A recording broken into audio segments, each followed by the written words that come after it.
আল্লাহ তাআলা যাদেরকে ভালোবাসেন তাদের নাম, তাদের গুণাবলী, তাদের ক্যারেক্টারিস্টিক্স, অ্যাট্রিবিউটস আল্লাহ তাআলা কালামুল্লাহ মাজিদে উল্লেখ করেছেন যে তিনি কাদেরকে ভালোবাসেন। তার আগে আপনারা একটু উত্তর করে আমাকে বলেন তো যে আমরা আল্লাহর ভালোবাসা পেতে চাই কি চাই না? সবাই চাই না? এটাই আজকে আমাদের আলোচনার টপিক, যে যাদেরকে আল্লাহ ভালোবাসেন। আমরা আজকের এই চমৎকার সন্ধ্যায় জেনে নিব যে আল্লাহ তাআলা কাদেরকে পছন্দ করেন এবং কাদেরকে ভালোবাসেন। এবং প্রিয় ভাই এবং বোনেরা, আল্লাহ তাআলার ভালোবাসা অর্জন এটা মানব জীবনের সবচেয়ে বড় সৌভাগ্যের বিষয়। কি বলেন? আমরা যদি প্রেসিডেন্টের কাছের লোক হই, প্রধানমন্ত্রীর যদি কাছের লোক হই, যদি আমরা জানি যে পিএম আমাকে ভালোবাসে, প্রেসিডেন্ট আমাকে ভালোবাসে, কেমন লাগবে? ভালো লাগবে। আর যদি আমরা এটা জানতে পারি যে রব্বে কারীম আল্লাহ রব্বুল ইজ্জা ওয়াল জালাল তিনি আমাকে ভালোবাসেন, কেমন লাগবে আমাদের? এই ভালোবাসাকে আমরা বলে বোঝাতে পারবো? পারবো না। এটাই আমরা চাই, এটাই আমাদের জীবনের টার্গেট, কামনা, ঠিক কিনা? তো একজন প্রকৃত মুমিন সেই যে আল্লাহর সান্নিধ্য পেতে চায়, আল্লাহ তাআলার ভালোবাসা সে পেতে চায়। এবং মজার ব্যাপার হচ্ছে আল্লাহ তাআলা সুস্পষ্ট স্টেটমেন্টের মাধ্যমে কালামুল্লাহ মাজিদে তিনি জানিয়ে দিয়েছেন তিনি কাদেরকে কাদেরকে ভালোবাসেন। আজকের এই আলোচনায় আমরা সেটাই জানার চেষ্টা করব যে বিশেষ কিছু গুণে গুণান্বিত ব্যক্তি আছে যারা এই সৌভাগ্যের অধিকারী, যাদেরকে আল্লাহ তাআলা ভালোবাসেন বলে তিনি কোরআনে জানিয়েছেন। আমরা যেন সেই সমস্ত গুণগুলো আমাদের নিজেদের মধ্যে ধারণ করতে পারি। আল্লাহ তাআলা আমাদের তৌফিক দান করুন। আমরা সবাই আওয়াজ করে পড়ে আমিন। প্রিয় ভাই এবং বোনেরা, শুরুতেই একটা ইন্ট্রোডাক্টরি কথা বলে রাখি, ভূমিকা কথা মূল আলোচনায় যাওয়ার আগে। সেটা হচ্ছে আমাদের প্রত্যেকের মনে রাখতে হবে যে আল্লাহ তাআলা ভালোবাসা পাওয়ার প্রধান শর্ত হচ্ছে রাসূল সাল্লাল্লাহু আলাইহি ওয়াসাল্লামকে ভালোবাসা, তার অনুসরণ করা। This is the first and foremost reminder tonight. আজকের প্রথম রিমাইন্ডার এটা যে আমরা যে আল্লাহর ভালোবাসা পেতে চাই, এটার প্রধানতম শর্ত হচ্ছে আল্লাহ রাসূল সাল্লাল্লাহু আলাইহি ওয়াসাল্লামের অনুসরণ করতে হবে। ওনার অনুসরণ বাদ দিয়ে আল্লাহর ভালোবাসা কোশ্চিনকালেও পাওয়া যাবে না। যে আয়াত দিয়ে, সূরাত আলে ইমরানের 31 নম্বর আয়াত দিয়ে আমি আমার আলোচনা শুরু করেছিলাম, এই আয়াতে আল্লাহ তাআলা খুব স্পষ্ট করে বলছেন, কুল ইন কুনতুম তুহিব্বুনাল্লাহা ফাত্তাবিউনি ইউহিব্বুকুমুল্লাহ।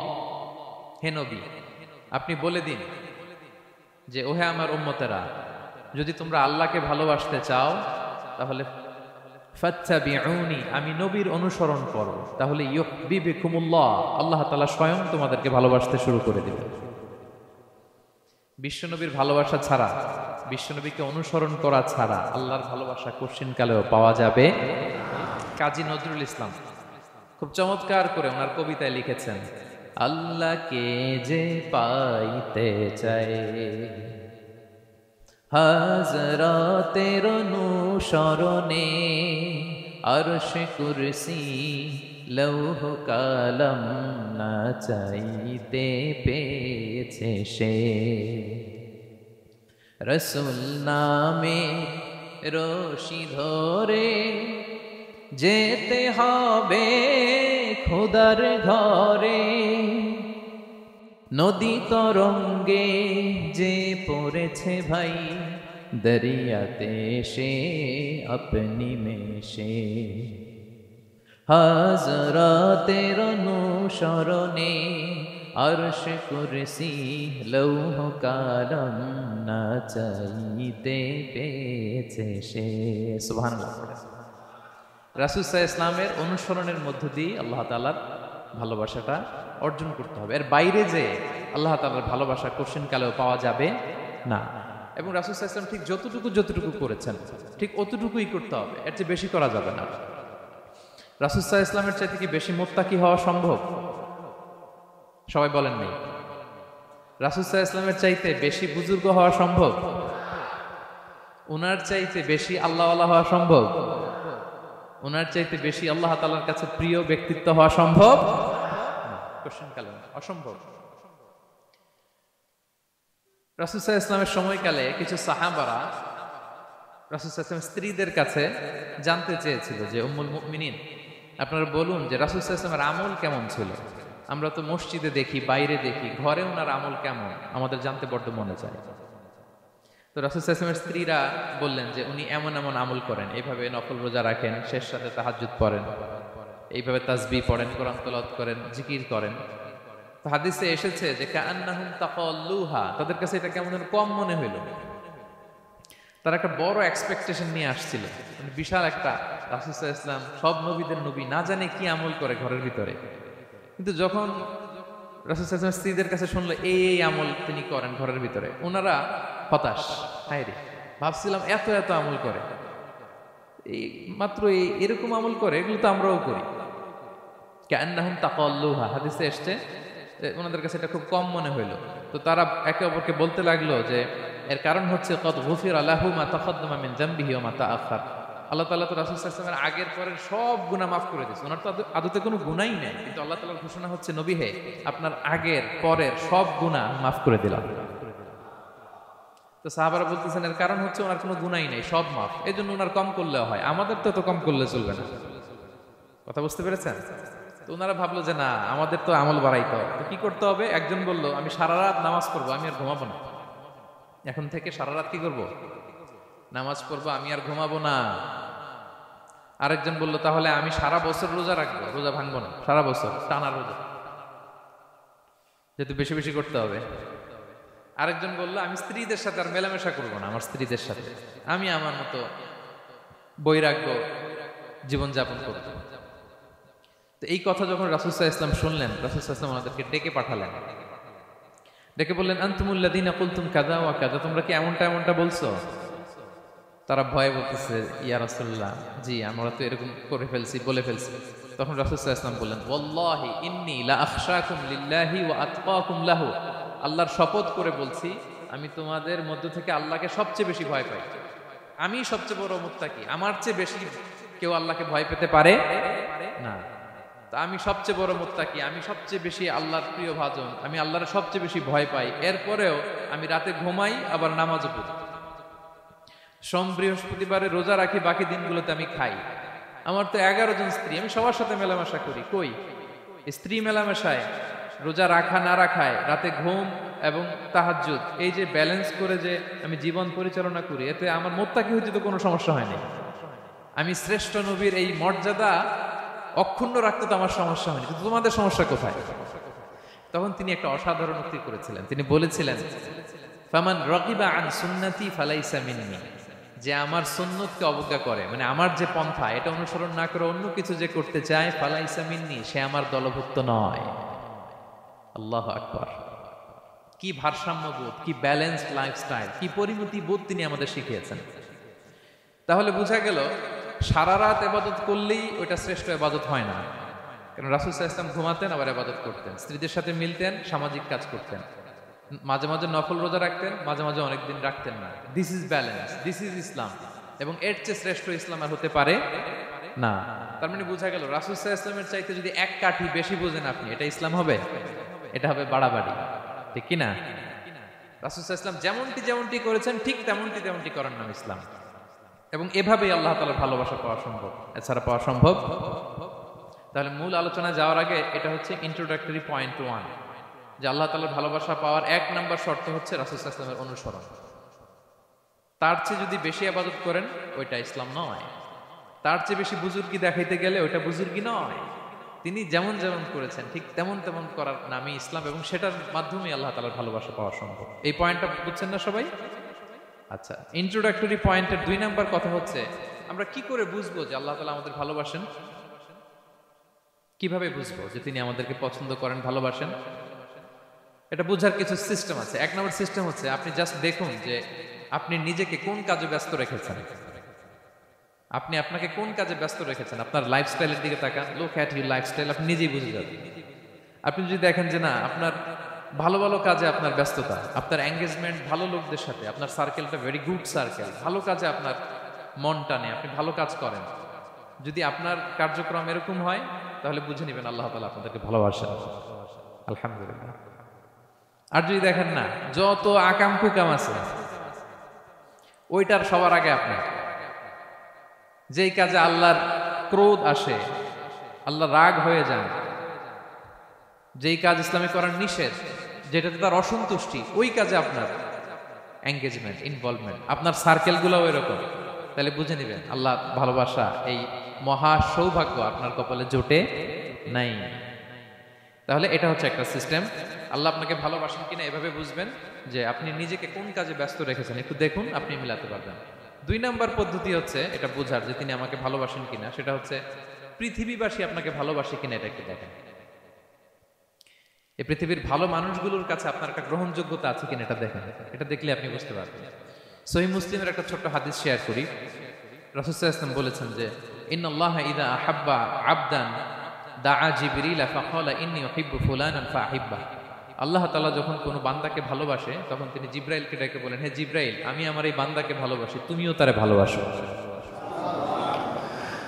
ফায়ুহিব্বুহু জিবরিল, জিবরাইল আলাইহিস সালাম তারে ভালোবাসতে শুরু করে। শুধু এখানেই না, সুম্মা ইউনাদি ফিস সামা, তারপরে তিনি আকাশে একটা অ্যানাউন্সমেন্ট করেন। ফায়াকুল, তিনি বলেন যে ইন্নাল্লাহা ইউহিব্বু ফুলানান ফাআহিব্বু, ও আকাশবাসীরা, ও ফেরেশতারা, আল্লাহ তাআলা তার এই বান্দাকে ভালোবাসে, তোমরা সবাই তার ভালোবাসো।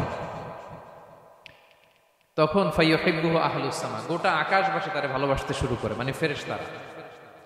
তো আল্লাহ তাআলা এবং সকল ফেরেশতারা যখন তাকে ভালোবাসতে শুরু করে, রাসূল সাল্লাল্লাহু আলাইহি ওয়াসাল্লাম বললেন সুম্মা ইউদাউ লাহুল কবুলু ফিল আরদ, তখন পৃথিবীতে তার গ্রহণযোগ্যতা বাড়িয়ে দেওয়া হয়, তার অ্যাকসেপ্টেন্স বাড়িয়ে দেওয়া হয়, সবার কাছে তার একটা গ্রহণযোগ্যতা আছে, সবাই তাকে ভালোবাসে।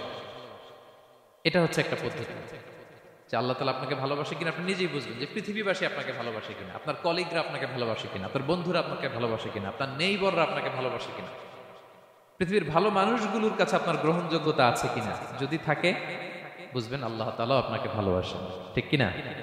আল্লাহ তাআলা আমাদেরকে যেন ওই কাতারে শামিল করেন, আমরা পড়ি আমিন। তাহলে আলোচনার টপিক আল্লাহ তাআলা যাদেরকে ভালোবাসেন। শুরুতে আমরা জানলাম ভালোবাসার পদ্ধতি হচ্ছে, প্রক্রিয়া হচ্ছে একটাই, রাসূল সাল্লাল্লাহু আলাইহি ওয়াসাল্লামের পুঙ্খানু অনুসরণ, তার চেয়ে বেশিও না কমও না, হুবহু অনুসরণ, ঠিক কিনা?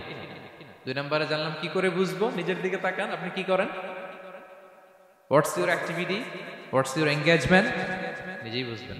আর দেখেন যে আশেপাশের মানুষ আপনার ব্যাপারে কি বলে। পৃথিবীবাসী যদি আপনারে পছন্দ করে, তার মানে আল্লাহ তাআলাও আপনারে পছন্দ করে। সবাই বুঝতে পেরেছেন? আচ্ছা, এবার সরাসরি কোরআনে চলে যাই, মূল টপিক বিশ্লেষণে। আল্লাহ তাআলা অনেক শ্রেণীর ব্যক্তিকে ভালোবাসেন বলে তিনি ঘোষণা করেছেন। তিনি বলেছেন যে আমি তাদেরকে ভালোবাসি। এর মধ্যে 1 নাম্বার হচ্ছে আল মুহসিনুন। একটু আমার সাথে সাথে বলেন, আল মুহসিনুন। মুহসিনুন মানে হচ্ছে যে ইহসান করে, মানে অন্যের প্রতি অনুগ্রহ দেখায়, অনুগ্রহশীল, অন্যের প্রতি দয়াশীল, অনুগ্রহশীল, এই সমস্ত বান্দাদের আল্লাহ ভালোবাসেন। আল্লাহ বলেন ওয়া আনফিকু ফি সাবিলিল্লাহি ওয়া লা তুলকু বিআইদিকুম ইলা তাহলুকা ওয়া আহসিনু ইন্নাল্লাহা ইউহিব্বুল মুহসিনিন। তিনি বলেন যে তোমরা আল্লাহর রাস্তায় দান করো আর নিজেরা নিজেদেরকে ধ্বংসের মুখে ঠেলে দিও না, আর তোমরা ইহসান করো অন্যের প্রতি, কারণ ইন্নাল্লাহা ইউহিব্বুল মুহসিনিন, আল্লাহ তাআলা মুহসিনিনদের ভালোবাসেন, মানে যারা অন্যের প্রতি অনুগ্রহ দেখায়, অন্যের প্রতি দয়া পরবশ, তাদেরকে আল্লাহ ভালোবাসেন। সুবহানাল্লাহি ওয়া বিহামদিহি। তাহলে পেয়ে গেলাম, মিলায় নেন যে অন্যের প্রতি সফট কর্নার, অন্যের প্রতি দয়া, অনুকম্পা, হেল্পিং হ্যান্ড, হেল্প করার মানসিকতা, অন্যের দুঃখে কাদা, এই মাইন্ডসেট, এই মেন্টালিটি আমাদের আছে কিনা একটু মিলিয়ে নেন। না থাকলে রিমাইন্ডার হিসেবে নেন যে আমরাও যেন মুহসিনুনদের কাতারে শামিল হতে পারি। ইহসান এটা অনেক বড় তবকার একটা আমল। ইবাদতেও ইহসান লাগবে, ইবাদতের বাইরে সামাজিক কর্মকাণ্ড, রাষ্ট্রীয় কর্মকাণ্ড, সব কাজে আল্লাহ তাআলা এই ইহসানকে আবশ্যক করেছেন। অনুগ্রহ, অন্যদের প্রতি অনুগ্রহশীল হওয়া। ইবাদতে ইহসানটা কেমন? সাইয়েদনা জিবরাইল আলাইহিস সালাম রাসূল সাল্লাল্লাহু আলাইহি ওয়াসাল্লামকে জিজ্ঞেস করেছিলেন যে ইয়া রাসূলুল্লাহ ফাআখবিরনি আনিল ইহসান, ইহসান আবার কি, আমাকে একটু বলেন। তো ইবাদতে ইহসানটা কেমন? রাসূল সাল্লাল্লাহু আলাইহি ওয়াসাল্লাম বললেন যে ইহসান হচ্ছে আন তা'বুদাল্লাহা কাআন্নাকা তারাহু ফাইন লাম তাকুন তারাহু ফাইন্নাহু ইয়ারাক। তুমি এমন ভাবে ইবাদত করবে, তুমি ভাববে যে তুমি আল্লাহকে দেখছো, তুমি আল্লাহকে দেখে দেখে ইবাদত করতেছো, এরকম ভাবো না একটু। আর এটা ভাবতে যদি কষ্ট হয়, অন্তত এতটুকু তো ভাবো যে আল্লাহ তোমায় দেখছেন। এতটুকু ভাবা যাবে না? আমরা যখন নামাজ পড়ি, আমাদের প্রত্যেকটা সালাতের মুহূর্তে আমাদের এটা ভাবতে হবে যে আল্লাহ তাআলা কিন্তু আমাকে দেখছেন। এই যে আমি ফিস ফিস করে সুবহানা রাব্বিয়াল আলা পড়ি, সুবহানা রাব্বিয়াল আযীম পড়ি, আমি তাসবিহ পড়ি, আমার রুকু সেজদা সবকিছু আমার আল্লাহ দেখছেন। এই সেন্স, এই অনুভূতি যদি আপনার মধ্যে থাকে, এটাই হচ্ছে ইবাদতের ইহসান। আর ইবাদত ছাড়া আমাদের দৈনন্দিন কাজ, পারিবারিক কাজ, সামাজিক কাজ, এই সমস্ত কাজেও কিন্তু আল্লাহ তাআলা ইহসানকে আবশ্যক করেছেন। প্রিয় ভাই এবং বোনেরা, অন্যের প্রতি অনুগ্রহ করাটাকে তিনি কি করেছেন? আবশ্যক করেছেন। একটা ছোট্ট হাদিস শুনি। হাদিসে রাসূল সাল্লাল্লাহু আলাইহি ওয়াসাল্লাম ইরশাদ করছেন যে ইন্নাল্লাহা তাবারাকা ওয়া তাআলা কাতাবাল ইহসানা আলা কুল্লি শাই। আল্লাহ তাআলা সব কিছুর উপর ইহসানকে আবশ্যক করেছেন, সব কিছুর উপর। মুমিনের সব কাজে ইহসান থাকতে হবে, অন্যের প্রতি অনুগ্রহের পরশ থাকতে হবে। এবার মজার একটা পার্ট আসছে হাদিসে, খেয়াল করে শুনুন। রাসূল সাল্লাল্লাহু আলাইহি ওয়াসাল্লাম বলেন ফাইদা কাতালতুম ফাআহসিনুল কিতলা। আল্লাহ তাআলা সব জায়গায় ইহসানকে আবশ্যক করেছেন। এমন কি ফাইদা কাতালতুম, যখন তোমরা কতল করবে কাউকে, ফাআহসিনুল কিতলা, ইহসানের সাথে কতল করো। সুবহানাল্লাহ বললেন না? প্রসঙ্গটা কি? হত্যার প্রসঙ্গটা। রাষ্ট্রীয় কাজে হয়তো ডেথ পেনাল্টি, তার মৃত্যুদণ্ড দিতে হবে। রাসূল সাল্লাল্লাহু আলাইহি ওয়াসাল্লাম বলেন ফাইদা কাতালতুম ফাআহসিনুল কিতলা, মৃত্যুদণ্ড দিবা কিন্তু ইহসানের সাথে দিও। আপনি চাইলেই তার কান কেটে ফেলতে পারবেন না, তাকে শ্বাসরুদ্ধ করতে পারবেন না, পেট্রোল দিয়ে তার দেহ জ্বালিয়ে দিতে পারবেন না, চাইলেই এই দেহটারে আপনি নষ্ট করতে পারবেন না। রাষ্ট্রীয় কাজে বিচারে সাব্যস্ত হয়েছে তার এখন ডেথ পেনাল্টি, মৃত্যুদণ্ড কার্যকর করবেন, ঠিক আছে, কিন্তু সেখানে ইহসানের সাথে। ফাইদা কাতালতুম ফাআহসিনুল কিতলা, মৃত্যুদণ্ড কার্যকর করার সময় ইহসানের সাথে করো। ওয়া ইদা যাবাহতুম ফাআহসিনুয যাবাহা, জবাই করার সময় ইহসান করো। সুবহানাল্লাহ। করতেছি জবাই, করতেছি কি? কিন্তু মেরে ফেলতেছি প্রাণীটাকে খাওয়ার জন্য। স্লটারিং, লিটারালি আমি ছুরি চালাচ্ছি ওর গলায়, ফিনকি দিয়ে রক্ত বেরোবে এখনই, মেরে ফেলতেছি। কিন্তু যা মনে চায় আপনি কোপাতে পারবেন কোরবানির পশুকে? কষ্ট দিতে পারবেন না। আমরা এই ভুলটা করি। রাসূল সাল্লাল্লাহু আলাইহি ওয়াসাল্লাম দেখেন আরো স্পেসিফিক করে বলছেন যে ওয়ালিউহিদ্দা আহাদুকুম শাফরাতাহু ওয়ালিউরিহ যাবিহাতাহু, তোমরা জবাইয়ের সময় তোমাদের ছুরিটাকে ধার করে নিও যাতে করে প্রাণীটা কম কষ্ট পায়। সুবহানাল্লাহ। আমরা অনেক সময় ভুল করে ফেলি। আমরা গরু শোয়ানোর পরেই রশি কোথায়, এই ছুরি কোথায়, এই কষাই কোথায়, এই যে 7 জনের নামে জবাই হবে এদের নাম কোথায়, গরুটাকে আমরা কষ্ট দিচ্ছি। রাসূল সাল্লাল্লাহু আলাইহি ওয়াসাল্লাম বলে না, মুমিনের প্রতিটি কাজে ইহসানের পরশ থাকে। তারা প্রাণী জবাই করবে ঠিকই খাওয়ার জন্য, কিন্তু এখানেও ইহসান করতে হবে, ঠিক কিনা? তারা মৃত্যুদণ্ড কার্যকর করবে, ডেথ পেনাল্টি রাষ্ট্রীয় আইনে, কিন্তু যেমন মনে চায় তেমন করা যাবে না, ওইখানেও ইহসান রাখার দরকার আছে না নাই? প্রিয় ভাইয়েরা, এই ইহসানকে যারা মেনটেন করে জীবনের সব কাজে, আল্লাহ তাদেরকে বড্ড ভালোবাসে, বড্ড পছন্দ করে। সো আমরা যেন সবাই সবার প্রতি ইহসান করি। স্বামী স্ত্রীর প্রতি ইহসান করুন, স্ত্রী স্বামীর প্রতি ইহসান করুন, বাবা সন্তানের প্রতি, সন্তান বাবার প্রতি, পরিবারের সকল সদস্যদের প্রতি ইহসান করুন, কর্মচারীদের প্রতি ইহসান করুন, সহকর্মীদের প্রতি ইহসান করুন। মুমিন জীবনের প্রতিটি কাজে ইহসানের পরশ থাকবে, কারণ ইন্নাল্লাহা ইউহিব্বুল মুহসিনিন, আল্লাহ তাআলা মুহসিনদের, যারা অন্যদের প্রতি অনুগ্রহ দেখায় তাদেরকে বড্ড ভালোবাসেন। এই পয়েন্টটা কি বুঝতে পেরেছেন সবাই? ক্লিয়ার? 2 নম্বরে চলে যায়, আর কাদেরকে আল্লাহ ভালোবাসেন। 2 নম্বরে হচ্ছে আত-তাওয়াবুন, যারা ভুল করেই তওবা করে সাথে সাথে আল্লাহ তাদেরকে বড্ড ভালোবাসেন। সুবহানাল্লাহ। আল্লাহ তাআলা বলছেন ইন্নাল্লাহা ইউহিব্বুত তাওয়াবিন ওয়া ইউহিব্বুল মুতাতাহহিরিন, আল্লাহ তওবাকারীদেরকে যেমনি ভালোবাসেন পবিত্রতা অর্জনকারীদেরও ভালোবাসেন। ওটা আমি পরে আসতেছি, এখন তওবাতেই থাকি। তাহলে 2 নম্বরে হচ্ছে ইন্নাল্লাহা ইউহিব্বুত তাওয়াবিন, 2 নম্বরে হচ্ছে কাদেরকে ভালোবাসেন? তওবাকারীদেরকে তিনি বড্ড ভালোবাসেন। দেখেন রাসূল সাল্লাল্লাহু আলাইহি ওয়াসাল্লাম কি বলে, তিনি বলেন ওয়াল্লাহি ইন্নী লা আস্তাগফিরুল্লাহ ওয়া আতুবু ইলাইহি ফিল ইয়াউমি আকসারা মিন 70 মাররা, আল্লাহর শপথ আমি বিশ্বনবী প্রতিদিন 70 বারেরও বেশি তওবা পড়ব। যার আগেও কোনো গুনাহ নাই, পরেও কোনো গুনাহ, উনি তওবা করে কয়বার? 70 বার। আমাদের তো কোনো গুনাহ টুনা নাই, তাই না? হ্যাঁ, আমাদেরও গুনাহ আছে নাকি? বস্তা ভরা। তো বিশ্বনবী যদি 70 বার তওবা করেন ডেইলি বেসিস, আমাদের করা দরকার কয়বার? যার যার কাছে ছেড়ে দিলাম, বলেন। হ্যাঁ, 70,000 বার করা দরকার, ঠিক কিনা? প্রিয় ভাইরা, তাওবা কি? তাওবা মানে ফিরে আসা আল্লাহর কাছে। ভুল করেছি, অনুতপ্ত হয়ে আল্লাহর কাছে ফিরে আসবো, এটার নাম তাওবা। To return back to your Lord, আল্লাহর কাছে ফিরে আসবেন। এই ফিরে আসাটাকে আল্লাহ খুব পছন্দ করেন। এখানেই শয়তান আর আমাদের মধ্যে পার্থক্য। শয়তান ভুল করে করছি তো করছে, ওইটার মধ্যেই সে অটল অবিচল, ক্ষমা আর চাইনি। কিন্তু আমরা সকালে ভুল করে দুপুরে মাফ চাই, দুপুরে করে রাতে মাফ চাই, আজকে ভুল করে কালকে মাফ চাই, ঠিক কিনা? এই মাফ চাওয়াটাকে, ফিরে আসাটাকে, তার গুনাহগার বান্দা অনুতপ্ত হয়ে, রিয়েলাইজেশন হয়ে, বুঝতে পেরে ফিরে আসাটাকে তিনি বড্ড পছন্দ করেন, বড্ড পছন্দ করেন। এজন্য ভুল আমাদের হবে প্রিয় ভাইরা। আল ইনসান মিনান নিসিয়ান, আমাদের নামটাই এসেছে ভুল থেকে, আমরা ভুলে যাই, ভুল হয়ে যায় আমাদের। কিন্তু ক্ষমার রাস্তা, তওবার রাস্তা খোলা আছে না নাই? এটা হচ্ছে আমাদের জন্য আশা, হোপ। আমরা হোপফুল, সবসময় আশাবাদী। যত ভুল হোক, যত ভুল আপনি করেন, এটা খেয়াল রাখবেন, ভুল আপনি যতই করেন না কেন, তার রহমতের দরিয়া তার চাইতেও বড়,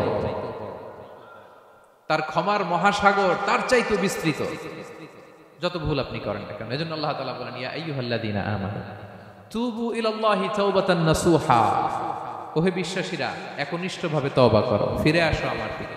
ফাফিররু ইলাল্লাহ 24/7, পৃথিবীর কোনো দরজা 24 ঘন্টা খোলা থাকে না। রাত 3টার দিকে যদি আপনি উঠে জায়নামাজটা বিছিয়ে যে ভুলটা করছেন ওটা স্মরণ করে চোখের পানি ছেড়ে মাফ চান, ক্ষমা করবেন না তিনি? হ্যাঁ, ক্ষমা দেওয়ার জন্য তিনি বসে আছেন। এজন্য ভুল হইলে আমরা পড়বো আস্তাগফিরুল্লাহ। কি পড়বো? পড়েন, আস্তাগফিরুল্লাহ রাব্বি মিন কুল্লি যামবি ওয়া আতুবু ইলাইহি।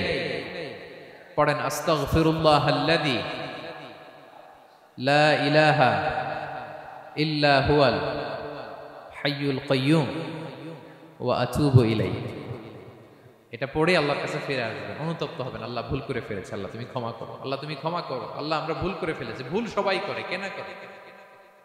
হ্যাঁ, কুল্লু ইবনে আদম খাত্তা, বিষ্ণু বলেন তোমরা সবাই ভুলকারী, কিন্তু ওয়া খায়রুল খাত্তাইন আত-তাওয়াবুন, এই ভুলকারীদের মধ্যে শ্রেষ্ঠ যে ভুল করেই তওবা করে।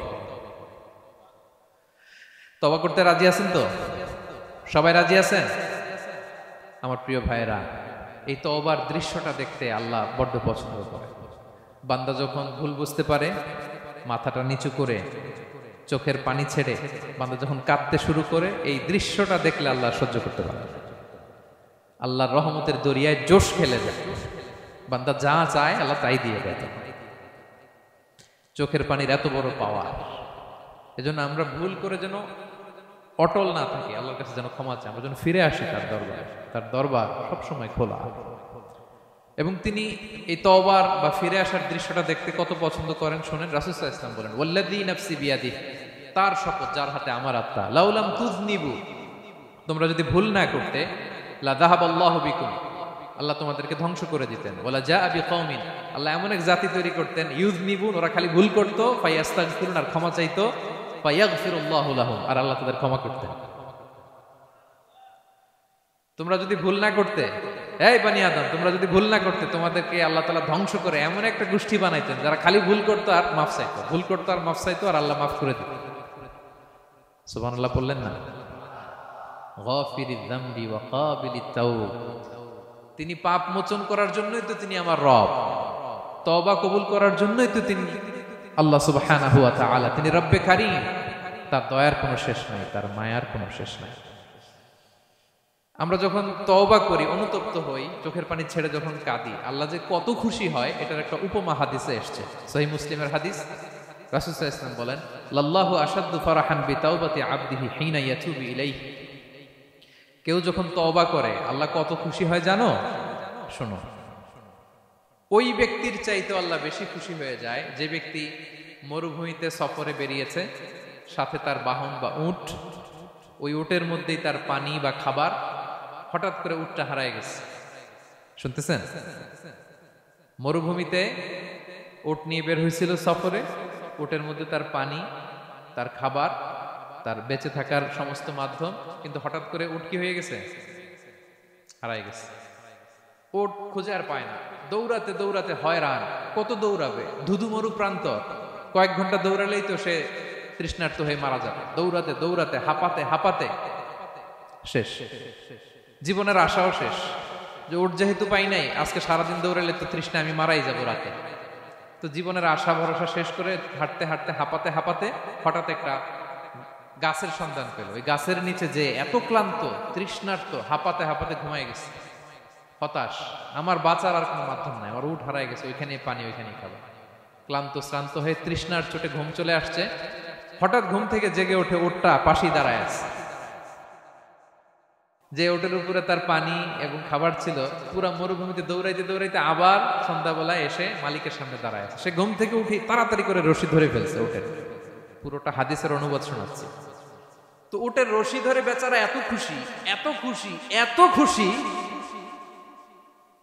যে খুশির চোটে ও বলতে আরম্ভ করছে, আল্লাহুম্মা আনতা আবদি ওয়া আনা রাব্বুক। আল্লাহ, তুমি আমার গোলাম, আমি তোমার রব। তুমি দয়া করে এই ওটটা ফিরাই দিছো, আজকে তুমি ওটটা ফিরাই না দিলে আমি তো মরে যেতাম। আল্লাহ, প্রশংসা তোমার। খুশির চোটে। কিসের চোটে? খুশির চোটে কথা উল্টায় গেছে। সে এত খুশি, সে আনন্দে এত উদ্বেলিত, এত খুশি, সে বলতেছে আল্লাহ, আল্লাহুম্মা আনতা আবদি, আল্লাহ তুমি আমার গোলাম। খুশিতে আল্লাহুম্মা আনতা আবদি, আল্লাহ তুমি আমার গোলাম, ওয়া আনা রাব্বুক, আমি তোমার রব। তোমার দরবারে লাখো কোটি শুকরিয়া আল্লাহ, কেঁদে কেঁদে বলতেছে। তা আল্লাহ বলে, ওইরকম একটা পরিস্থিতিতে যে তার জীবনের আশা ছেড়েই দিয়েছিল, হঠাৎ করে ওট ফিরে পাওয়ার পরে খুশির চোটে সে যখন আমি আল্লাহরে ওর গোলাম বানায় আর ওরে আমার রব বানায়, ওই লোকটা ওই মুহূর্তে ঠিক যত খুশি, আমার কোনো বান্দা তওবা করে যখন আমার কাছে ফিরে আসে, আমি আল্লাহ ওই বান্দার উপর তার চাইতে বেশি খুশি হয়ে যায়। আল্লাহু আশাদ্দু ফারাহ। ওই ব্যক্তি কত খুশি হইলে আল্লাহর গোলাম বানায়, কত খুশি হইলে সে সেন্স হারায় ফেলে যে আল্লাহ তুমি আমার গোলাম, আমি তোমার রব। কখন বলে? খুশিতে সে মাতোয়ারা। আল্লাহ বলে, ওই মাতোয়ারা ব্যক্তি ওই মুহূর্তে যত খুশি, আমার কোনো বান্দা ভুল করে বোঝার পরে যখন চোখের পানি ছেড়ে আমার কাছে তওবা করে, আমি আল্লাহ তার চাইতে বেশি খুশি হয়ে যা। তওবা করবেন তো? করবেন, করবেন। ইন্নাল্লাহা ইউহিব্বুত তাওয়াবিন। আল্লাহ তাআলা তওবাকারীদের বড় ভালোবাসেন। আমার ভাইরা,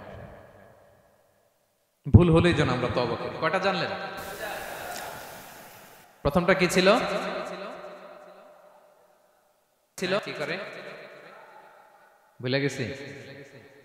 ইহসান করে, মুহসিনুন, যারা অন্যদের প্রতি অনুগ্রহ প্রদর্শন করে। আচ্ছা, 2 নাম্বার কি ছিল? তাওবা, মানে আত-তাওয়াবুন, যারা ভুল হলেই কি করে? তাওবা করে। 3 নাম্বার হচ্ছে আল মুতাতাহহিরুন, যারা পবিত্রতা অর্জন করে, সবসময় পাক পবিত্র থাকে, নিট এন্ড ক্লিন থাকে। এই ক্লিনলিনেসকে আল্লাহ পছন্দ করেন। সুবহানাল্লাহ। কি সুন্দর আমাদের ধর্ম, কত চমৎকার আমাদের ইসলাম। রাদিতু বিল্লাহি রাব্বা ওয়া বিল ইসলামি দীনা। আমরা আল্লাহরে রব হিসেবে পেয়ে খুশি, ইসলামকে দিন হিসেবে পেয়ে খুশি, ঠিক কি না? 3 নাম্বার হচ্ছে ওয়া ইউহিব্বুল মুতাতাহহিরিন। আল্লাহ তাআলা পবিত্রতা অর্জনকারীদের বড় পছন্দ করেন। মুতাতাহহিরিন, যারা সব সময় পাক পবিত্র থাকে, পরিচ্ছন্ন থাকে, এবং এটা খুব জরুরি। রাসূল সাল্লাল্লাহু আলাইহি ওয়াসাল্লাম বলেছেন, আত-তুহুরু শাতরুল ঈমান। পবিত্রতা এটা ঈমানের অঙ্গ। কেন ঈমানের অঙ্গ? কারণ নামাজ যার নাই তার ঈমান নাই, আর পবিত্রতা ছাড়া নামাজই হয় না। এজন্য রাসূল সাল্লাল্লাহু আলাইহি ওয়াসাল্লাম বলেছেন, পবিত্রতা ঈমানের অঙ্গ। সুবহানাল্লাহ পড়েন। দেখেন, নামাজের যে আহকাম আরকান আছে, আহকাম তো বাইরে, নামাজ শুরুর আগে। এর মধ্যে 3টা আহকাম বা 3টা ফরজই হচ্ছে এই পাক পবিত্রতা নিয়ে। ছোটবেলা আপনারা পড়েছেন না, শরীর পাক, কাপড় পাক, নামাজের জায়গা পাক। তার মানে আপনি নামাজে যখন দাঁড়াবেন, আপনার শরীরটা পাক পাক পবিত্র হতে হবে। আপনি যে ড্রেস গায়ে দিয়ে নামাজে দাঁড়ালেন, এটা পবিত্র হতে হবে। যেই জায়গাটাতে আপনি নামাজের জন্য দাঁড়ালেন, ওই জায়গাটা পবিত্র হতে হবে। এই 3টা জায়গা পবিত্র কিনা আপনাকে এনশিওর করে আল্লাহু আকবার, তার আগে আল্লাহু আকবার বললে হবে? হবে না। এজন্য ইসলাম হাতে ধরিয়ে ধরিয়ে আমাদেরকে পবিত্র হওয়ার পদ্ধতি শিক্ষা দিয়েছেন। রাসূল সাল্লাল্লাহু আলাইহি ওয়াসাল্লাম যখন এগুলো শিখাতেন, মুশরিকরা হাসতো, হায় রে কেমন নবী তোমাদের, কিভাবে টয়লেটে যাইতে হয় এটাও শিখায়। সাহাবারা বলতেন, হ্যাঁ, আমাদের নবী ধরে ধরে আমাদের শিখায় যে টয়লেটে ঢুকতে বাম পা, বেরোতে ডান পা, ঢোকার আগে দোয়া, ওয়ালা তাস্তাকবিলুল কিবলা, কিবলামুখী হওয়া যাবে না, ঢিলা ইউজ করলে 3টা ইউজ করো, বেজর করো, প্রতিটা জিনিস, কি করে ওযু করতে হয়, কি করে তায়াম্মুম করতে হয়, কি করে ফরজ গোসল করতে হয়, আমার নবী ধরে ধরে আমাদের শিখিয়েছেন, ঠিক কি না? ধরে ধরে শিখিয়েছেন। কিভাবে ওযু করবেন, রাসূল সাল্লাল্লাহু আলাইহি ওয়াসাল্লাম গামলা নিয়ে তিনি দেখিয়েছেন। কিভাবে তায়াম্মুম করবেন, মাটিতে পানি দিয়ে তায়াম্মুম করে দেখিয়েছেন। কেমন করে মেসওয়াক করবেন দেখিয়েছেন। কিভাবে আতর ইউজ করবেন দেখিয়েছেন। ক্লিনলিনেসের যত দিক হতে পারে সব বিশ্বনবী আমাদের শিখিয়েছেন। এমনকি কালামুল্লাহ মাজিদে আল্লাহ তাআলা আমাদেরকে সুস্পষ্ট জানিয়েছেন, ইয়া আইয়ুহাল্লাযীনা আমানু ইযা কুমতুম ইলাস সালাতি ফাগসিলু উজুহাকুম। যখন নামাজে দাঁড়াবা আগে ওযু করো। ফাগসিলু উজুহাকুম, যারা আরবি বোঝেন, আগে মুখ ধুয়ে নাও। ও আইদিয়াকুম ইলাল মারাফিক, তারপরে দুই হাত কোণী পর্যন্ত ধুয়ে নাও। ওয়ামসাহু বিরুউসিকুম, তারপর মাথা মাসে করে নাও। ও আরজুলাকুম ইলাল কাবাইন, এরপরে টাকনু পর্যন্ত দুই পা ধুয়ে নাও। ওযু হয়ে গেল না? হয়েছে না? এবার ধরে ধরে আমাদেরকে শেখানো হয়েছে। যদি গোসল ফরজ হয়, ওয়া ইন কুনতুম জুনুবান ফাত্তাহহারু, গোসল ফরজ হলে গোসল করে নাও। এখন অজু গোসলের জন্য পানি নাই, তো অজু আর গোসলের জন্য যদি পানি না থাকে, ফালাম তাজিদু মাআন ফাতায়াম্মামু সাঈদান তাইয়্যিবা, পবিত্র মাটি দিয়ে তায়াম্মুম করে। দেখেন, অজুও শিখাইলো কোরআন, তায়াম্মুমও শিখাইলো কোরআন। পাক পবিত্র হওয়ার, ক্লিনলিনেসের যত আয়োজন আছে সব আল্লাহর কোরআনে আছে না নাই? সব আল্লাহ তাআলা আমাদেরকে জানিয়ে দিয়েছেন। এবং আম্মা জান আয়েশা রাদিয়াল্লাহু তাআলা আনহা আল্লাহ রাসূল সাল্লাল্লাহু আলাইহি ওয়াসাল্লামকে জিজ্ঞেস করেছিলেন, ইয়া রাসূলুল্লাহ, কিয়ামতের দিন এত নবীর উম্মত, কোটি কোটি মানুষ, আপনি আপনার উম্মতকে চিনবেন কি করে? এত মানুষ থাকবে, আপনি কি করে চিনবেন? রাসূল সাল্লাল্লাহু আলাইহি ওয়াসাল্লাম বললেন, ইন্না উম্মতি ইয়াতুনা ইয়াউমাল কিয়ামাতি গুররাম মুহাজ্জালিনা মিন আসারিল wudu। তিনি বললেন, অজুর চিহ্ন দেখে আমি আমার উম্মত চিনব। আমার যে সমস্ত উম্মতেরা অজু করে নামাজ পড়েছে, অজুর পানি তাদের গায়ের যেই যেই জায়গায় লেগেছে, এই জায়গাগুলো কিয়ামতের দিন রেডিয়াম বাতির মতো জল জল জল জল করে জ্বলতে থাকবে। আমি এটা দেখে চিনে ফেলবে আমার উম্মত, নামাজি, পাক্কা নামাজি। আল্লাহু আকবার। এবং অতিরিক্ত পবিত্রতা অর্জনের জন্য কিছু সাহাবীদেরকে আল্লাহ স্পেশালি কোরআনে অ্যাপ্রিশিয়েট করেছেন। তারা হচ্ছে মসজিদে কোবা পল্লীর আশেপাশে যে সাহাবারা, তারা অতিরিক্ত পবিত্রতা অর্জন করতেন। আল্লাহ তাআলা বলেন, ফিহি রিজালুন ইউহিব্বুনা আন ইয়াতাতাহহারু, এই মসজিদে কোবার আশেপাশে এমন কিছু মুসল্লি আছে যারা পছন্দ করে পবিত্রতা অর্জন করতে, বেশি পবিত্রতা অর্জন করতে তারা পছন্দ করে। আর আল্লাহু ইউহিব্বুল মুত্তাহিরিন, আল্লাহ তাআলা অতিরিক্ত পবিত্রতা অর্জনকারীকে ভালোবাসেন, পছন্দ করেন। সুবহানাল্লাহ পড়েন। তো তাদের প্রশংসা যখন আল্লাহ তাআলা কোরআনে করলেন, বিষ্ণু সাল্লাল্লাহু আলাইহি ওয়াসাল্লাম তাদেরকে ডাকলেন, বললেন, ও কোবাপল্লীর সাহাবীরা, ঘটনা কি? তোমাদের নাম বিশেষভাবে আল্লাহ তাআলা কোরআনে উল্লেখ করেছে যে ফিহি রিজালুন ইউহিব্বুনা আন ইয়াতাতাহহারু, কি তোমাদের এমন গুণ, তোমরা কিভাবে পবিত্রতা অর্জন করো? তারা বলতে আরম্ভ করলো যে নাতাওয়াদ্দু লিস-সালাহ, আমরা নামাজের সময় ওযু করি, ওয়া নাগতাসিলু মিনাল জানাবা, গোসল ফরজ হলে গোসল করি, ওয়া নাস্তানজি বিল মা, আর পানি দিয়ে ইস্তেনজা করি। সুবহানাল্লাহ। এই পানি দিয়ে ইস্তেনজা করাটা আল্লাহ পছন্দ করেছেন। ওনাদের সময় ওনারা পানি দিয়ে ইস্তেনজা করতো না, পাথর দিয়ে, ঢিলা দিয়ে তারা ক্লিন হয়ে যেত। এর কারণ হচ্ছে তাদের খাদ্য প্রক্রিয়াটা এমন ছিল, ড্রাই ফ্রুট খেত তো, খেজুর, গোশত, রুটি, তো তাদের স্টুলটা ওই রকম হইতো। আরবের লোকদের অনেকের এই স্টুলটা এরকম হয়। যেমন আমাদের যখন কখনো কোষ্ঠকাঠিন্য হয়, তখন দেখবেন যে আমাদেরও এরকম হয়। তা আমরা যখন স্টুল পাস করি, তখন আমাদের এই পায়ুপথটা মূলত বেরিয়ে আসে, স্টুল পাস করে, আবার পায়ুপথ আমাদের দেহের ভেতরে চলে যায়। ফলে যখন কারো কোষ্ঠকাঠিন্য হয়, তখন দেখা যায় যে তারা টিস্যু ইউজ করা লাগে না। আমাদেরও কখনো কখনো এরকম হয় না? হয়। তো ওনাদের সারা বছর একই রুটিন, ওনাদের আসলে টিস্যু ইউজ করা লাগে না, ওনাদের স্টুলটাই এরকম। কিন্তু এরপরেও ওই সাহাবারা এক্সট্রা পানি ইউজ করতেন। আমরা যেমনি কল ঘোরালেই পানি, ওই সময় পানি এত অ্যাভেলেবেল ছিল না, সপ্তাহে একদিন গোসল করার সুযোগ পেতেন। পানি মানে এটা গোল্ডের মতো দাম, ডায়মন্ডের মতো দাম পানি মরুভূমিতে। তো তারা বলে, ওয়ানাস্তানজি বিল মা, আমরা পানি জমিয়ে রাখি, সেই পানি দিয়ে ইস্তেনজা করি। রাসূল সাল্লাল্লাহু আলাইহি ওয়াসাল্লাম বললেন, ক্বালা ফাহুয়া যাক ফাআলাইকুম, তাহলে এটাই সেই কারণ, এটাই সেই কারণ, এজন্যই আল্লাহ তাআলা স্পেশালি কোরআনের ভেতরে তোমাদের নাম তুলে দিয়েছেন। পড়ুন সুবহানাল্লাহ। আমরা যেন এই পবিত্রতাকে গুরুত্ব দেই প্রিয় ভাইয়েরা, কারণ আল্লাহ তাআলা তিনি বলছেন, ইন্নাল্লাহা ইউহিব্বুত তাওয়াবিন, তিনি তাওবাকারীদের যেমনি ভালোবাসেন, ওয়া ইউহিব্বুল মুতাতাহহিরিন, তিনি পবিত্রতা অর্জনকারীদেরকে ভালোবাসেন। আমরা যেন ওযু করার সময় খুব ভালোভাবে করি। রাসূল সাল্লাল্লাহু আলাইহি ওয়াসাল্লাম যখন বললেন ওযুর পানি যেখানে লাগে ওটা জল জল করে জ্বলবে, তো আবু হুরায়রা রাদিয়াল্লাহু তাআলা আনহু হাত তো ধুইতে হয় কোনি পর্যন্ত, উনি এতটুকু ধুইতেন। উনি বলতেন যে কিয়ামতের দিন আমার হাত এতটুকু পর্যন্ত জল জল করবে। কি মাইন্ডসেট ওনাদের! সুবহানাল্লাহ। সো আমরা যেন এই ক্লিনলিনেসের সর্বোচ্চ নাজরানা পেশ করি, সর্বোচ্চটা যেন আমরা সবসময় মেসওয়াক করা, পারফিউম ইউজ করা, অজু গোসল যেন আমরা করি। ফলে আমরা মুতাতাহহিরিন, পবিত্রদের অন্তর্ভুক্ত হতে পারবো। আর আল্লাহ তাআলা পবিত্রদের বড্ড ভালোবাসেন। বুঝতে পেরেছেন? তাহলে 1 নম্বরে মুহসিনুন, যারা ইহসান করে, 2 নম্বরে যারা তওবা করে, 3 নম্বরে যারা পবিত্র থাকে, 4 নম্বরে আল মুত্তাকুন, যারা আল্লাহ তাআলাকে ভয় পায়। আল্লাহ তাআলা বলছেন বালা মান আওফা বিআহদিহি ওয়াত্তাকা ফাইন্নাল্লাহা ইউহিব্বুল মুত্তাকিন। হ্যাঁ, যারা ওয়াদা রাখে, আল্লাহকে ভয় করে, আল্লাহ তাআলা এই মুত্তাকিদের বড় ভালোবাসেন। মুত্তাকি অর্থাৎ আল্লাহ সচেতনতা, আল্লাহ ভীরুতা যাদের ভেতরে আছে, যে কোনো পরিস্থিতিতে তারা ভাবে যে আল্লাহ তাআলা আমাকে দেখছেন, এই সেন্স, এই অনুভূতি যার মধ্যে আছে সে মুত্তাকি। তা আমরা মানুষের সামনে যেভাবে যেরকম সৎ থাকি, আমরা যদি মানুষের চক্ষুর আড়ালেও সৎ থাকি তাহলে আমরা মুত্তাকি। বুঝতে পেরেছেন? মুত্তাকির তাকওয়ার অনেক সংজ্ঞা আছে, অনেক সংজ্ঞা। সবচেয়ে সহজ সংজ্ঞা হচ্ছে মানুষের সামনে আমরা যতটা ভালো, আমার প্রাইভেট লাইফেও যদি আমি ততটা ভালো হই তাহলে আমি মুত্তাকি। একটু যোগ বিয়োগ দিয়ে নেন নিজের সাথে নিজে, যে আমি পাবলিকলি যতটা ভালো প্রাইভেটলি ততটা ভালো কিনা। যদি হই তো আমি মুত্তাকি। ওমরে ফারুক রাদিয়াল্লাহু তাআলা আনহু একবার উবাই ইবনে কাবকে বললেন, ইয়া উবাই মা হুয়া তাকওয়া, আল্লাহ কোরআনে এত তাকওয়ার কথা বলেছেন, তাকওয়াটা কি? উনি প্রশ্নের উত্তর না দিয়ে উনিও প্রশ্ন করলেন। উনি বললেন হাল সালাকতা তরিকান দাশাউ, ইয়া আমিরাল মুমিনিন, আপনি কি কখনো মরুভূমিতে কাঁটাযুক্ত রাস্তা দিয়ে হেঁটেছেন? উনি বললেন হেঁটেছি। তো কিভাবে হেঁটেছেন? দেখেন কেমনে উত্তর দেয় এক সাহাবী আরেক সাহাবী। যেখানে যে রাস্তায় কাঁটা আছে, ক্যাকটাস আছে, গুলমলতা, কিভাবে হেঁটেছেন? তিনি বললেন ইজতাহাদতু ওয়া তাশাম্মারতু, আমি আমার জুব্বা পাগড়ি খুব আঁটোসাঁটো করে কাপড়টা উপরের দিকে টেনে এমন সাবধানে হেঁটেছি যাতে ক্যাকটাসের কাঁটা আমার গায়ে না লাগে। এই পথটা পাড়ি দিতে খুব সাবধানে, খুব প্রিকশন নিয়ে, এক্সট্রা কশন নিয়ে আমি পার হয়েছি। উবাই ইবনে কাব বললেন হাদা হুয়া তাকওয়া, এটাই তো তাকওয়া। এই তো বুঝে গেছেন আপনি। আপনি একটু আগে প্রশ্ন করছেন তাকওয়া কি, এটাই তাকওয়া।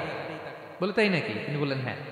তো তিনি বললেন দুনিয়ার চলতি পথে ডানে বায়ে এরকম অনেক পাপের হাতছানি আপনাকে স্পর্শ করতে চাইবে। ওই যে কাঁটাযুক্ত রাস্তা দিয়ে আপনি যেভাবে সাবধানে, কাঁটা যাতে গায়ে না লাগে, খুবই প্রিকশন নিয়ে হেঁটেছেন, এই দুনিয়ার পুরো জার্নিটা যদি এইভাবে চালাতে পারেন তাইলেই আপনি মুত্তাকি। সুবহানাল্লাহ বিহামদিহি। আল্লাহ তাআলা বলেন যাদের মধ্যে এই তাকওয়ার সেন্স আছে আমি তাদেরকে ভালোবাসি। তাকওয়া হচ্ছে কেউ না দেখলেও আল্লাহ দেখেন, এই অনুভূতি। সবার চোখ ফাঁকি দেয়া গেলেও একজনের চোখ ফাঁকি দেয়া যায় না। তিনি কে? এই অনুভূতির নাম হচ্ছে তাকওয়া। আল্লাহ বলেন ইন্না আকরামাকুম ইনদাল্লাহি আতকাকুম, তোমাদের মধ্যে সবচাইতে আল্লাহর কাছে সম্মানিত ব্যক্তি যার মধ্যে আল্লাহর ভয় বেশি। নাকি আল্লাহ বলছে তোমাদের মধ্যে যে সবচেয়ে বড় বিলিয়নিয়ার সে আল্লাহর কাছে সম্মানিত, দেখতে বেশি সুন্দর সে সম্মানিত। যার জনবল আছে, অর্থবল আছে, লোকবল আছে না, তাকওয়া। তাকওয়া হচ্ছে ক্রাইটেরিয়া। যার তাকওয়া বেশি সে আমার কাছে সম্মানিত। এবং আল্লাহ তাআলা বলেন ওয়া মাইয়াত্তাকিল্লাহা ইয়াজআল লাহু মাখরাজা ওয়া ইয়ারযুকহু মিন হাইসু লা ইয়াহতাসিব, যে আল্লাহকে সবসময় ভয় পাবে, যে মুত্তাকি, সে কোথাও জীবনে আটকাবে না, কোথাও আটকাবে না। জীবনে কোনো বিপদ আসলে একটা ওয়ে আউট, একটা এক্সিট। মালয়েশিয়াতে তো বলে কেলুয়ার। মালয়েশিয়া কি বলে? এই জীবনে কোথাও আটকাবেন না, আটকাইলেই একটা কেলুয়ার পেয়ে যাবে। কেলুয়ারের ব্যবস্থা করে দিবে কে? ব্যবস্থা করে দিবেন। আর এমন জায়গা থেকে তিনি রিজিকের বন্দোবস্ত করবেন আপনি কল্পনাও করেন না। সুবহানাল্লাহ বিহামদিহি। তাহলে 4 নম্বরে মুত্তাকুন, যারা আল্লাহকে ভয় করে আল্লাহ তাদেরকে ভালোবাসেন। আমরা যেন মুত্তাকিদের কাতারে শামিল হতে পারি। আল্লাহ তুমি তৌফিক দাও। প্রিয় ভাইরা আমার, 5 নম্বরে হচ্ছে আল মুতাওয়াক্কিলুন, যারা আল্লাহর উপর তাওয়াক্কুল করে। আল্লাহ বলে ফাইদা আযামতা ফাতাওয়াক্কাল আলাল্লাহ ইন্নাল্লাহা ইউহিব্বুল মুতাওয়াক্কিলিন। কোন বিষয়ে যখন দৃঢ় সংকল্প নিয়েছো তো আল্লাহর উপর ভরসা করো, কারণ আল্লাহ ওই সমস্ত লোকদের ভালোবাসা যারা আমার উপর তাওয়াক্কুল করে, মানে ভরসা করে। তাওয়াক্কুল মানে একজনের উপর ভরসা। তিনি কে? আমরা ভরসা কার উপর করব? পৃথিবীর কোন শক্তির উপর, কোন মানুষের উপর, কোন মিডিয়ার উপর, কোন ক্ষমতার উপর? আমাদের ভরসা এক মহান সত্তার প্রতি। তিনি কে? সবসময় আমরা আল্লাহর উপর ভরসা রাখি এবং প্রতিটি মুহূর্তে যেন আমরা আল্লাহর উপর তাওয়াক্কুল করি। রাসূল সাল্লাল্লাহু আলাইহি ওয়াসাল্লাম এটা আমাদের শিখিয়েছেন। এমনকি ঘর থেকে বেরোলেও যেন আমরা আল্লাহর উপর তাওয়াক্কুল করি। বিষ্ণুনবী শিখিয়েছেন। তিনি ঘর থেকে বেরোলেই পড়তেন বিসমিল্লাহি তাওয়াক্কালতু আলাল্লাহ লা হাওলা ওয়ালা কুওয়াতা ইল্লা বিল্লাহ। পড়েন আপনারা? আল্লাহর উপর, আল্লাহর নামে, আল্লাহর উপর তাওয়াক্কুল করে বেরোলাম, এটা পড়ে বেরোবেন। এরপর তিনি লম্বা একটা দোয়া পড়তেন, আল্লাহুম্মা ইন্নী আউযু বিকা আন আযিল্লা ওয়া উযাল্লা আও আদিল্লা আও উদাল্লা আও আযলিমা আও উযলামা আও আজহালা আও ইউজহালা আলাই। চমৎকার দোয়া, চমৎকার দোয়া। এটা পরে তিনি বেরোতেন। তো এই তাওয়াক্কুল যারা করে, আল্লাহর উপর ভরসা রাখে, আল্লাহ তাদেরকে বড্ড পছন্দ করেন। এখন তাওয়াক্কুলটা কি? তাওয়াক্কুল নিয়ে আমাদের সমাজে অনেক মিসআন্ডারস্ট্যান্ডিং আছে। প্রিয় ভাইরা আমার, তাওয়াক্কুল হচ্ছে কর্ম শেষে ফলাফলের জন্য আল্লাহর উপর নির্ভর করা। মনোযোগ দিয়ে শুনুন, আই রিপিট, আমি আবারও বলছি, কর্ম শেষে, আগে কি কর্ম, কর্ম শেষে ফলাফলের জন্য কার উপর নির্ভর করা। এখন আপনি কর্ম বাদ দিয়ে দিলেন, কিছু করলেন না, আর বললেন আল্লাহ ভরসা, যা করে আল্লাহ, আল্লাহ ভরসা, তাওয়াক্কাল তো আল্লাহ হয়েছে। এটা আপনার মন গড়া কথা হয়েছে, এটা তাওয়াক্কুল হয়নি। ইসলামী তাওয়াক্কুল হচ্ছে আপনি আপনার সাধ্যের সবটুকু করবেন, করার পরে ফলাফল কি আসবে, ফলাফল কি আমার হাতে, কার হাতে? এই জন্য আপনি আল্লাহর উপর তাওয়াক্কুল করবেন। কিন্তু কাজ বাদ দেয়া যাবে না। অনেকে নিজেদের অপারগতা, দুর্বলতা, কর্মহীনতা আর অলসতাকে তাওয়াক্কুল বানায় ফেলছে। কাজ করতে মনে চায় না, অলসতা, তাওয়াক্কুল করলাম। বলেন তো এটা তাওয়াক্কুল হয়েছে? না। এই অপারগতা, অলসতার নাম তাওয়াক্কুল নয়। তাওয়াক্কুল মানে হচ্ছে কোনো কাজের পরিকল্পনা করা, এরপরে পরিকল্পনা বাস্তবায়নের উপায় খুঁজে বের করা এবং নানা কিছুর সহযোগিতা নিয়ে সেটা বাস্তবায়নের প্রাণান্তকর চেষ্টা করা, সব করা, আপনার রোল প্লে করা। আপনার রোল প্লে করা শেষ, এরপর কর্ম শেষে ফলাফলের জন্য আপনি আল্লাহর উপর তাওয়াক্কুল করবেন। কিন্তু কিচ্ছু না করে হাত গুটিয়ে বসে থেকে যদি বলেন তাওয়াক্কুল করলাম, আল্লাহ ভরসা, হয়েছে? হয়েছে? তাওয়াক্কুল হয়েছে? হয় নাই। তো এখানে ব্যালেন্স অ্যাটিটিউডে আসতে হবে। আমি সব করতে পারবো, এটাও যেমনি ভুল, আল্লাহই সব করে দিবেন, এটাও ভুল। The position of Islam is somewhere in between this two extreme lines. এই দুইটার মাঝখানে ইসলামের পজিশন। পাখিকে তাওয়াক্কুলের মডেল হিসেবে আল্লাহ উপস্থাপন করেছেন। পাখিকে বিশ্বনবী বলেন, তোমরা যদি পাখির মতো তাওয়াক্কুল করো, পাখিরে যেমনি আল্লাহ খাওয়ায় তোমাদেরকেও খাওয়াবে। পাখি কেমনি তাওয়াক্কুল করে? বিশ্বনবী বলেন, তাগদু খিমাসান ওয়া তারুহু বিতানা। পাখিগুলো প্রতিদিন সকালবেলা কিচির মিচির রবে তার বাসা থেকে বের হয়ে জঙ্গলে ছড়িয়ে পড়ে, সারাদিন খুঁজতে খুঁজতে, ঘুরতে ঘুরতে, উঠতে উঠতে আল্লাহ তাআলা বিকেল বেলা আবার প্রতিটি পাখির ওদর পূর্তি করে তার ঘরে ফিরিয়ে নিয়ে আসে। ঠিক কিনা? তো পাখি কি ঘরের ভিতরে বসে থেকে তাওয়াক্কুল করছে? সকালবেলা আগে কি করছে? বের হয়ে গেছে। তো আগে আপনার রোলটা আপনার প্লে করতে হবে, তারপরে আপনি আল্লাহর উপর তাওয়াক্কুল করবেন। অনেকে নিজেদের অপারগতা, অলসতাকে তাওয়াক্কুল বানিয়েছে না। অপারগতা, অলসতা, কর্মহীনতা, এগুলো থেকে রাসূল সাল্লাল্লাহু আলাইহি ওয়াসাল্লাম আল্লাহর কাছে পানাহ চেয়েছে। এগুলোর সাথে ইসলামের কোনো সম্পর্ক নাই। তার মানে হাত গুটিয়ে বসে থেকে আল্লাহ ভরসা বলবেন, কি করবেন? হ্যাঁ, সর্বোচ্চ চেষ্টা চালিয়ে যেতে হবে। এরপরে ফলাফলের জন্য আমরা কার উপর ভরসা করব? কারণ ইন্নাল্লাহা ইউহিব্বুল মুতাওয়াক্কিলিন, আল্লাহ তাআলা তাওয়াক্কুলকারীদেরকেও ভালোবাসেন। আলহামদুলিল্লাহ বলেন। তাহলে কয়টা গেল? কয়টা? আর তিনটা বলবো, আর তিনটা। 6 নম্বরে হচ্ছে as-সাবিরুন। সাবিরুন মানে কি? হ্যাঁ, ধৈর্যশীল। একটু বুঝে ফেলছে? as-সাবিরুন সবর শব্দ থেকে এসেছে। as-সাবিরুন মানে ধৈর্যশীল। যারা আল্লাহর উপর ধৈর্য, বিপদে আপদে, আল্লাহর দেয়া বিপদে যারা ধৈর্য ধারণ করে, ওই ধৈর্যশীল ব্যক্তিদেরকে আল্লাহ তাআলা পছন্দ করেন। আল্লাহ তাআলা বলেন, ওয়া কাআইয়্যিম মিন নাবিয়্যিন কাতালা মাআহু রিব্বিয়ুনা কাসীর ফামা ওয়াহানু লিমা আসাবাহুম ফি সাবিলিল্লাহ ওয়া মা দাউফু ওয়া মাস্তাকানু আল্লাহু ইউহিব্বুস সাবিরিন। কত নবী আছে, তাদের সাথে অনেক আল্লাহওয়ালারা লড়াই করেছে, তারা বিপদে হতোদ্যম হয়নি, নতজানু হয়নি, তাদেরকে দমানো যায়নি, তারা ধৈর্য ধারণ করেছে। কারণ ইন্নাল্লাহা ইউহিব্বুস সাবিরিন, আল্লাহ তাআলা ধৈর্যশীলদের বড় ভালোবাসেন। ধৈর্যশীল, ধৈর্য ধারণ করতে হবে। ধৈর্য ধারণ এটা সবার পক্ষে সম্ভব হয় না।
রাসূল সাল্লাল্লাহু আলাইহি ওয়াসাল্লাম একটা চমৎকার হাদিস বলেছেন। তিনি বলেছেন আজাবান লিআমরিল মুমিন, মুমিনের ব্যাপারটা বড়ই ইন্টারেস্টিং, বড়ই চমৎকার, এটা মুমিন ছাড়া অন্য কারো হয় না। ব্যাপারটা কেমন? রাসূল বলেন ইন আসাবাতহু সাররাউ শাকারা, মুমিন যখন আনন্দে থাকে তখন মুমিন শুকরিয়া করে।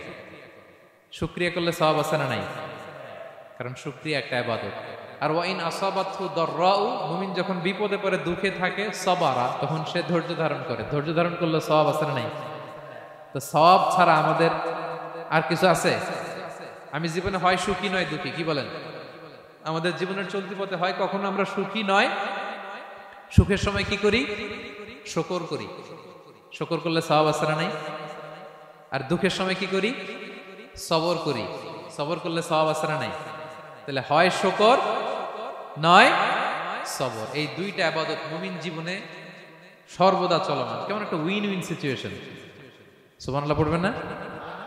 একটা উইন উইন সিচুয়েশন। এজন্য প্রিয় ভাইরা, মাথা গরম করবেন না, কখনোই অস্থির হবেন না, আতঙ্কিত হবেন না, ধৈর্য ধারণ করুন। কারণ ধৈর্য এমন একটা গাছ, চারি গায়ে কাটা, কিন্তু ফলটা বড় মিষ্টি। এজন্য আল্লাহ তাআলা বলেন ইন্নাল্লাহা ইউহিব্বুস সাবিরিন, আল্লাহ তাআলা ধৈর্যশীল বান্দাদেরকে পছন্দ করেন। কয়টা গেল? 6টা। 7 নম্বরে আল মুকসিতুন। মুকসিতুন মানে হচ্ছে ন্যায়পরায়ণ, যে ইনসাফের সাথে ফায়সালা করে, যে পার্শিয়ালিটি করে না, হ্যাঁ, 2 নাম্বারই করে না। বিচার করতে যে যখন রায় দেয় ন্যায়সঙ্গত ভাবে রায় দেয়, ঘুষ খেয়ে বায়াজ হয়ে কোনো রায় দেয় না, তাদেরকে আল্লাহ পছন্দ করে। কিন্তু আমাদের বিচার ব্যবস্থার দিকে তাকান, গোটা বিশ্বব্যাপী আছে না নাই? ছোট্ট একটা বিচারেও দেখবেন যে ছোট্ট সালিশ বসছে, এর কাছ থেকে টাকা খেয়ে ওর পক্ষে রায় দিয়ে দেয়, এরকম আছে না নাই? না, আল্লাহ তাআলা তাদেরকে বড্ড অপছন্দ করেন। বরং যারা বায়াজ নয়, যারা পার্শিয়ালিটি করে না, যারা ইনসাফের সাথে ন্যায় ভিত্তিক ফায়সালা করে, আল্লাহ তাদেরকে পছন্দ করেন। আল্লাহ তাআলা বললেন ওয়া ইন হাকামতা ফাহকুম বাইনাহুম বিল কিসত, নবী যখন আপনি বিচার করবেন ন্যায় পরায়ণতার সাথে বিচার করুন, কারণ ইন্নাল্লাহা ইউহিব্বুল মুকসিতিন, আল্লাহ তাআলা ন্যায় পরায়ণদেরকে বড্ড ভালোবাসেন।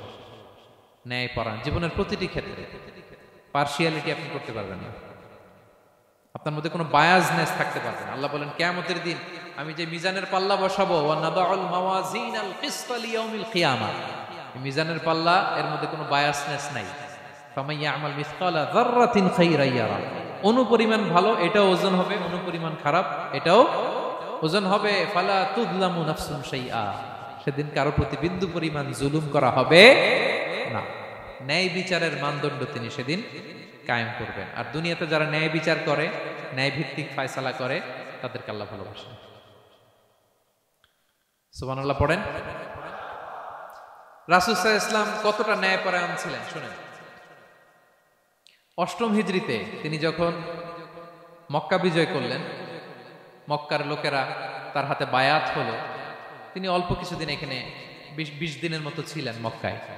তো ইন দ্য মিন টাইম মক্কার কুরাইশ গোত্রের একটা শাখা, এটার নাম হচ্ছে বনু মখজুমিয়া, বনু মখজুমিয়া গোত্রের একটা নারী চুরিতে ধরা পড়ল। তো চুরি করলে ইসলামের বিধান কি? আস-সারিকু ওয়াস-সারিকাতু ফাকতাউ আইদিয়াহুমা, হাত কেটে দাও। এখন সাহাবারা বলতে লাগলো, হায় রে, এই নতুন মাত্র কুরাইশরা কালিমা পড়ে মুসলমান হইল, রাসূল সাল্লাল্লাহু আলাইহি ওয়াসাল্লাম যদি এখনই এই মহিলার হাত কেটে দেয় তাহলে এখানে তো একটা ঝামেলা হবে। কিন্তু আমরা তো কেউ বলারও সাহস রাখি না। কে যে বলবে নবীর কাছে যে নবী এই আজকের জন্য, এবারের জন্য এই মহিলারা মাফ করে দেন, হাত কেটে দিয়েন না? কেউ সাহস করতে পারে না।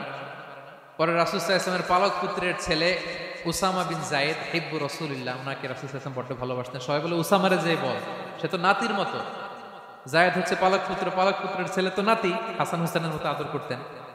তো তাকে যে বলো, সবাই বললো উসামা আমরা কেউ পারবো না, তুমি যে বলো। তো উসামা ছোট মানুষ যে বলতেছে ইয়া রাসূলুল্লাহ, সবাই বলতেছে এবারের জন্য একটু মাফ করে দেয়া যায় না, এই মহিলাটারে একটু মাফ করে দেয়া যায় না? রাসূল সাল্লাল্লাহু আলাইহি ওয়াসাল্লাম রেগে গেলেন। তিনি বললেন, তোমাদের আগে বনি ইসরাইলের এই স্বভাব ছিল, ধনীরা চুরি করলে মাফ করত, গরিবরা চুরি করলে বিচার কার্যকর করত। শুনে রাখো কুরাইশের লোকেরা, শুনে রাখো মক্কাবাসী, লাউ আন্না ফাতিমাতা বিনতি মুহাম্মাদিন সারাকাত লাকাতা মুহাম্মাদুন ইয়াদাহা, আরে বনু মাখজুমিয়ার মেয়ে তো দূর কি বাত, আমার কলিজার টুকরা নয়নের পুতলি ফাতেমাও যদি আজকে চুরিতে ধরা পড়তো, তার হাত কেটে দিতে আমি মুহাম্মদ 1 সেকেন্ডও দেরি করতাম না। আমার মেয়ে ফাতেমা যদি চুরিতে দোষী সাব্যস্ত হতো, তার হাত কাটতে আমি সময় নিতাম না। This is Islam, this is ইনসাফ, দিস ইজ জাস্টিস। এটাকে বলে ন্যায় ভিত্তিক বিচার, যেখানে কোনো স্বজনপ্রীতি নাই, যেখানে কোনো পার্সিয়ালিটি নাই, যেখানে কোনো বায়াসনেস নেই। যারা ন্যায় ভিত্তিক ফায়সালা দেয়, মুকসিতুন, আল্লাহ তাআলা তাদেরকে পছন্দ করেন। আমরা যেন তাদের অন্তর্ভুক্ত হতে পারি। আল্লাহ তৌফিক দান করো। সব শেষ পয়েন্ট,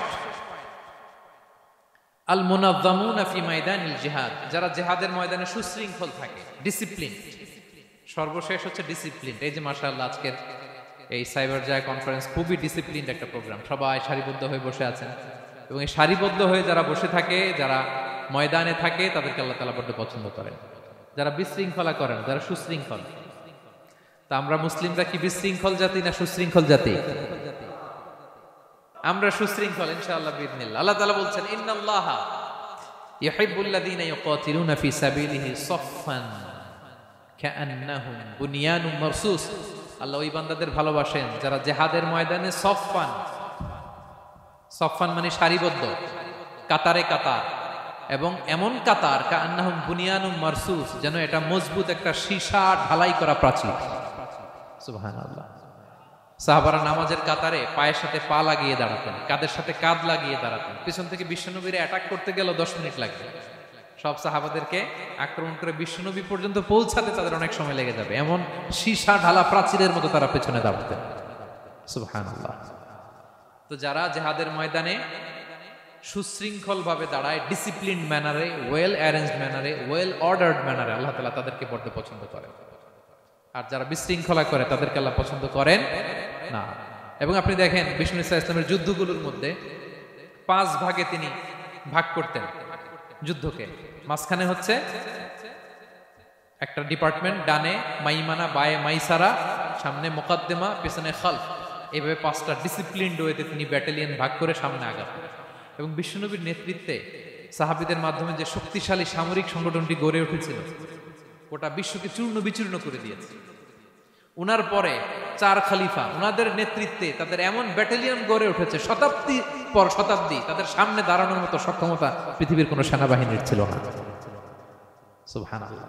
সাফফান কাআন্নাহুম বুনিয়ানুম মারসুস, সীসা ঢালা প্রাচীরের মতো যুদ্ধের ময়দানে তারা সুশৃঙ্খল ভাবে দাঁড়ায়। তো যারা জীবনের সব ক্ষেত্রে এরকম ডিসিপ্লিন, সুশৃঙ্খল, তাদেরকে আল্লাহ ভালোবাসে। এখন আপনারা কি সুশৃঙ্খল থাকতে চান, নাকি শুধু এই আজকের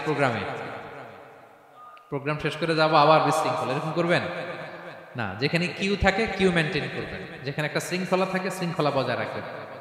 এই ময়দানে ভ্রাতৃত্বের বন্ধনে সুশৃঙ্খল যারা থাকবে, তাদের হাতে আল্লাহ তাআলা নেতৃত্ব তুলে দিবেন, ঠিক কিনা?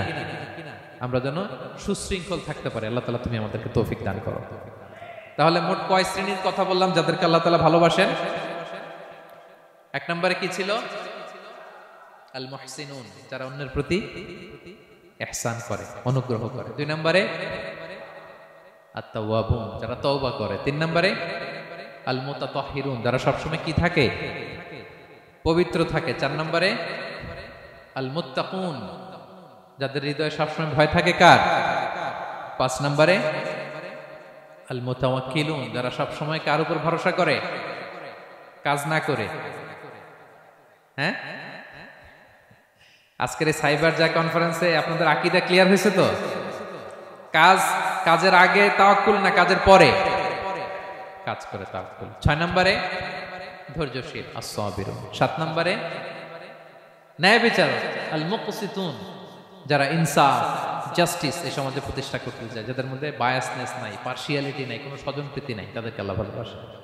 সবশেষে সুশৃঙ্খল, সফফান কাআন্নাহুম বুনিয়ানুম মারসুস, সীসা ঢালা প্রাচীরের মতো তারা ময়দানে অবস্থান করে। ডিসিপ্লিন, যাদের জীবনে কোনো বিশৃঙ্খলা বলতে কোনো শব্দ তাদের ডিকশনারিতে নাই। আমরা যেন সেরকম সুশৃঙ্খল হতে পারি, আমরা যেন সেরকম মুহসিনুন হতে পারি, আমরা যেন তাওয়াবুন হতে পারি, মুতাতাহহিরুন হতে পারি, মুত্তাকুন হতে পারি, আমরা যেন মুতাওয়াক্কিলুন হতে পারি, আমরা যেন সাবিরুন হতে পারি। আমরা যেন ন্যায় পরায়ণ হতে পারি, আর জীবনের প্রতিটি সেক্টরে, প্রতিটি ক্ষেত্রে আমরা যেন সুশৃঙ্খল থাকি। আল্লাহ তাআলা আমাদের সবাইকে কথাগুলো বোঝার ও আমল করার তৌফিক দান করুন।